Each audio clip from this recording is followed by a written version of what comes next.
Hello guys, Telugu fandom ఛానల్‌కి స్వాగతం, సుస్వాగతం. మనము ఎంతగానో వెయిట్ చేస్తున్న most anticipated movie 'spider Man brand new day'. Marvel studios కష్టాల్లో ఉన్న ప్రతిసారి స్పైడర్ మ్యాన్ వచ్చి సేవ్ చేస్తూ ఉంటాడు. ఈసారి కూడా అదే జరగబోతుంది. అలాగే ఈ మూవీకి సంబంధించిన చాలా లీక్స్‌ని మనం చూసాము. ఇంకా చివరికి 5 డేస్ బ్యాక్ ఈ మూవీకి సంబంధించిన ట్రైలర్ అయితే మన ముందుకైతే వచ్చేసింది. నేను ట్రైలర్‌ని చూడడం అయితే జరిగింది. అలాగే దాన్ని బ్రేక్ డౌన్ కూడా చేశాను. మీకు ఇంట్రెస్ట్ ఉంటే ఒకసారి ఈ వీడియోని అయితే చూసేయండి. నాకు తెలిసినంతలో మార్వెల్ కామిక్స్‌లో స్పైడర్ మ్యాన్‌కి ఉన్న విలన్స్ ఇంక ఎవరికి ఉండరేమో, అంటే ఎనిమీస్. సేమ్ ఇక్కడ లైవ్ యాక్షన్‌లో కూడా అదే జరుగుతుంది. మీరు ఏ మూవీ అయినా తీసుకోండి, అందులో ఒకరు లేదా ఇద్దరు విలన్స్ అయితే ఉంటారు. ఇది మామూలే. కానీ spider Man brand new day movie విషయానికొస్తే ఆ కౌంట్ అనేది కొంచెం పెరిగింది. ట్రైలర్ చూస్తే మనకే అర్థమవుతుంది. ఈ spider Man brand new day మూవీలో మనము దాదాపు 5 మంది పైగా విలన్స్‌ని అయితే చూస్తాము. ఇంతకీ ఈ విలన్స్ ఎవరు? ఎందుకు వీళ్ళకు స్పైడర్ మ్యాన్ అంటే పడదు? వీళ్ళ బ్యాక్ స్టోరీస్ ఏంటి? ఇలా చాలా విషయాలైతే ఈ విలన్స్ గురించి మనము మాట్లాడుకుందాం. ఒక మాటలో చెప్పాలంటే ఇప్పుడు మనము మాట్లాడుకోబోయే విలన్స్ అందరూ కూడా స్ట్రీట్ లెవెల్ విలన్సే. Number 1 Scorpion. స్పైడర్ మ్యాన్ యొక్క ఎనిమీస్ లిస్ట్ తీస్తే అందులో డెఫినెట్లీ ఈ స్కార్పియన్ ఉంటాడు. ఇతని అసలు పేరు మ్యాక్ గార్గన్. ముందుగా కామిక్స్‌లో ఇతను ఒక ప్రైవేట్ ఇన్వెస్టిగేషన్ ఆఫీసర్ జే జోనా జేమ్సన్ దగ్గర వర్క్ చేస్తూ ఉంటాడు. ఆ తర్వాత ఒక స్కార్పియన్ ఎక్స్పెరిమెంట్ కారణంగా ఇలా చేంజ్ అయిపోయాడు. ఇంకా లైవ్ యాక్షన్ విషయానికి వస్తే ఇతన్ని మనము స్పైడర్ మ్యాన్ హోమ్ కమింగ్‌లో చూస్తాం. వల్చర్ దగ్గర ఇతను చిటోరి ఆర్మీ యొక్క టెక్‌ని అయితే కొంటాడు. అలా చివరికి ఇతన్ని మనము ప్రెజెంట్‌లో అయితే చూస్తాము. అయితే spider Man brand new day ట్రైలర్‌లో ఇతను కొత్తగా అయితే మనకు కనిపించాడు. అది కూడా స్కార్పియన్ సూట్‌లో. చూసిన ప్రతి ఒక్కరు కూడా షాక్ అయి ఉంటారు. మరి ఇన్ని రోజులు జైల్లో ఉన్న స్కార్పియన్ ఎలా బయటకు వచ్చాడు? ఇంతకీ ఆ స్కార్పియన్ సూట్‌ని ఎలా బిల్డ్ చేసుకున్నాడు అనేది మనకు తెలీదు. ఏదో ప్లానే వేశాడు అని క్లియర్‌గా అయితే మనకు అర్థమవుతుంది. Number 2 boomerang. కొత్త విలన్. రీసెంట్‌గానే ట్రైలర్‌లో చూసాము. స్పైడర్ మ్యాన్‌కి ఉన్న విలన్స్‌లో ఇతను కూడా ఒకడు. ట్రైలర్‌లో ఈ బూమరాంగ్ అలా వచ్చి ఇలా మెరుపు తీగలా అయితే వెళ్ళిపోతాడు. ఈ షాట్‌లో మీరు బూమరాంగ్‌ని చూడవచ్చు. ఈ స్ట్రీట్ లెవెల్ విలన్స్ అందరూ కూడా స్పైడర్ మ్యాన్‌ని ఏసేయడానికి ఏదో పెద్దగానే ప్లాన్ చేశారు. మార్వెల్ కామిక్స్‌లో బూమరాంగ్ అసలు పేరు ఫ్రెడ్ మేయర్స్. ఆస్ట్రేలియాలో పుట్టి చిన్నప్పుడే అమెరికాకు వచ్చాడు ఫ్రెడ్.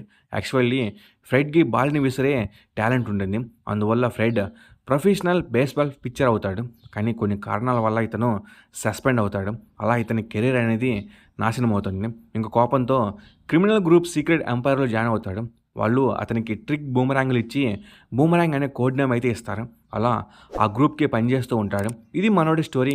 నాకు తెలిసినంతలో లైవ్ యాక్షన్‌లో కూడా ఇదే స్టోరీని చూసే అవకాశం ఉంటుంది. ఇతను చేసే క్రైమ్స్‌ని ఆపడానికి స్పైడర్ మ్యాన్ ట్రై చేయొచ్చు. చూడాలి మరి. నెంబర్ 3 టెరంటులా. ఈ spider Man brand new day ట్రైలర్‌లో కనిపించిన ఇంకో స్ట్రీట్ లెవెల్ విలన్ ఈ టెరంటులా. ఇతను కూడా బూమరాంగ్ లాగా ఇలా కనిపించి అలా వెళ్ళిపోతాడు. ఒకసారి మీరు ఈ షాట్‌ని చూస్తే టెరంటులా స్పైడర్ మ్యాన్‌తో ఫైట్ చేయడం చూస్తాము. ఇతను కూడా తన షూట్‌లో కనిపిస్తాడు. ఈ షూట్ చాలా డిఫరెంట్‌గా అయితే ఉంటుంది. అలానే ఇతని షూస్ కూడా మీరు గమనిస్తే అక్కడ స్పైక్స్ ఉండడం కూడా మనం చూస్తాం. ఈ స్పైక్స్‌తో స్పైడర్ మ్యాన్‌ని అటాక్ చేస్తూ ఉంటాడు. మార్వెల్ కామిక్స్‌లో టెరంటులా దక్షిణ అమెరికా దేశం డెల్వాడియాలో ఫాసిస్ట్ డిక్టేటర్‌షిప్‌కు వ్యతిరేకంగా పనిచేస్తాడు.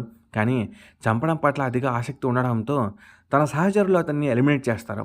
అప్పుడు అతను ఎదిరించిన గవర్నమెంట్ వైపుకు మారి వాళ్ళకి వర్క్ చేస్తూ ఉంటాడు. గవర్నమెంట్ అతనికి టెరంటులా కాస్ట్యూమ్ ఇచ్చి వాళ్ళ దేశపు కెప్టెన్ అమెరికా లాంటి ఎన్ఫోర్స్‌గా చేంజ్ చేస్తారు. తర్వాత టెరంటులా యొక్క అగ్రెసివ్ బిహేవియర్ చూసి గవర్నమెంట్ కూడా అతన్ని ఎలిమినేట్ చేస్తుంది. ఇంకా తర్వాత టెరంటులా అమెరికాకు పారిపోయి మెర్సనరీ అసాసిన్, అదే కాంట్రాక్ట్ కిల్లర్ లాగా చేంజ్ అయిపోతాడు. ఆ తర్వాత స్పైడర్ మ్యాన్‌కి ముఖ్యమైన ఎనిమీగా అయితే చేంజ్ అవుతాడు. నాకు తెలిసినంతలో లైవ్ యాక్షన్‌లో కూడా ఇలానే చూపించే అవకాశం ఉంటుంది.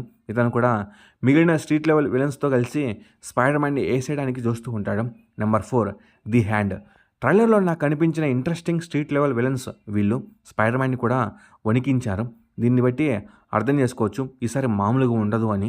ద హ్యాండ్ అంటే ఒక పర్సన్ కాదు, ఇది ఒక ప్రాచీన నింజా సంస్థ, అంటే ninja organization. Spider Man brand new day ట్రైలర్‌లో ఎరుపు రంగు యూనిఫామ్‌లో ఉన్న నింజాలు గ్రూప్‌గా కనిపిస్తారు.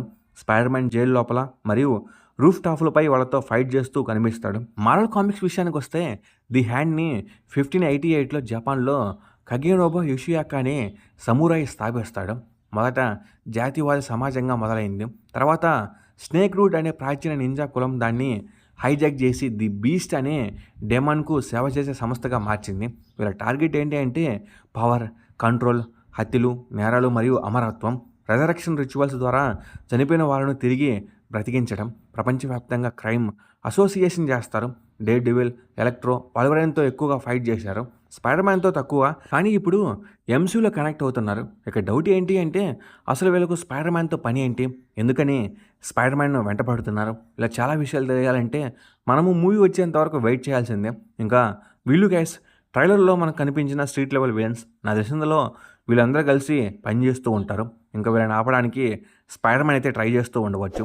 ఇంకా ఈ వీడియో మీద మీ థాట్స్ ఏంటో కామెంట్స్‌లో కామెంట్ చేయండి. అలాగే ఈ వీడియో మీకు బాగా నచ్చినట్లయితే లైక్ చేయండి, షేర్ చేయండి, సబ్స్క్రైబ్ చేసుకోండి. నేను మెయిన్ కోరేది ఒక లైక్, సబ్స్క్రైబ్ మాత్రమే. Okay, bye guys.